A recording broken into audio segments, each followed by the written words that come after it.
I looked, and behold, a pale horse, and his name that sat on him was Death, and hell followed with him. And power was given unto them over the fourth part of the earth, to kill with sword, and with hunger, and with death, and with the beast of the earth. Fishing villages, small boats and children at play dot the landscape along the shallow waterways of Colombia's Magdalena River. But an invasive species left behind by one of the country's most infamous figures is threatening the ecosystem and, possibly, a way of life. That species? Hippos. The giants, native only to Africa, are now running wild in Colombia, reports CBS News' Manuel Boyorquez. The story of Colombia's hippos starts in Villa Naples, the former estate of Pablo Escobar, who in his heyday had 4 hippos smuggled there for his private zoo. Escobar's ranch housed hundreds of exotic animals including rhinos, elephants and giraffes. By the 1980s, his cocaine empire made him the wealthiest and most feared drug lord in the world. For Colombia, it was a reign of terror. He's said to be responsible for some 7,000 deaths. Around the time Escobar met his death in the early 90s, the government relocated most of the animals but not the hippos, who were basically allowed to roam free. People forgot the hippos, said biologist David Echeverry, who works with CORNARE, the environmental agency in charge of tracking and managing the hippos in the region. He estimates there are about 50 or more of them now. The area where they roam is a paradise for the animals who have no predators and ample food and water. But they're getting too close to people. It's not uncommon to spot a 3-ton hippo walking around town. Locals call them the village pets, but Echeverry said the dangerous and territorial species is anything but. In Africa, hippos cause more human deaths than any other large animal. So far, there are no known attacks in Colombia.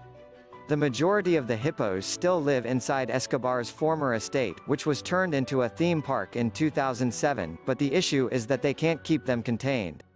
Some have been able to get out, which is how they are turning up in other areas. Oberdan Martinez runs a theme park there, where the hippos are a main attraction. According to Martinez, Colombia's the only place you'll see a pack of hippos in the wild outside of Africa. He also said it's more common to see a hippo in that area than a pig.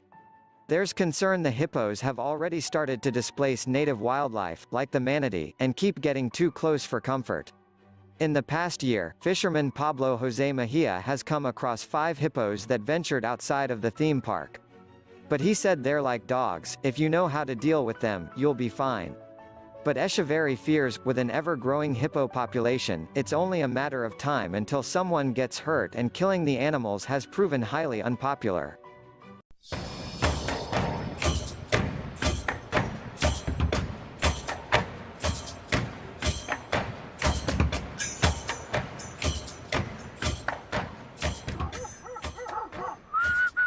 This is quite unusual behaviour for polar bears. It has happened in the past where polar bears essentially go to villages to search out food.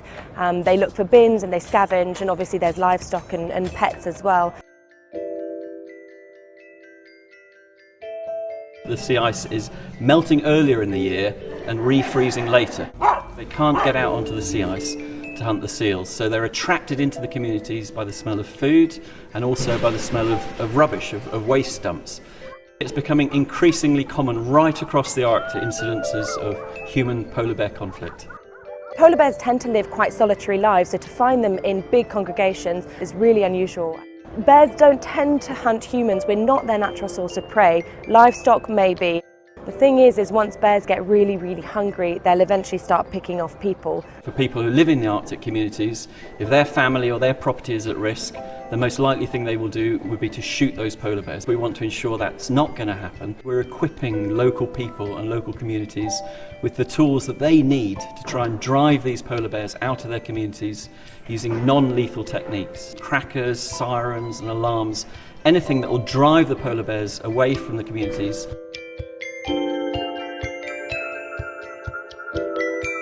Errant polar bears coming into communities are trapped, they're locked away in the jail, and that helps them to associate coming into contact with human beings as a bad experience, and they're relocated hundreds of kilometres away by helicopter. This involves infrared sensors, so they can identify an animal at a species level purely by its shape, and they can also tell you about the direction of travel of that particular animal. Polar bear patrols can then go out and chase that bear away before it puts children and other villagers at risk.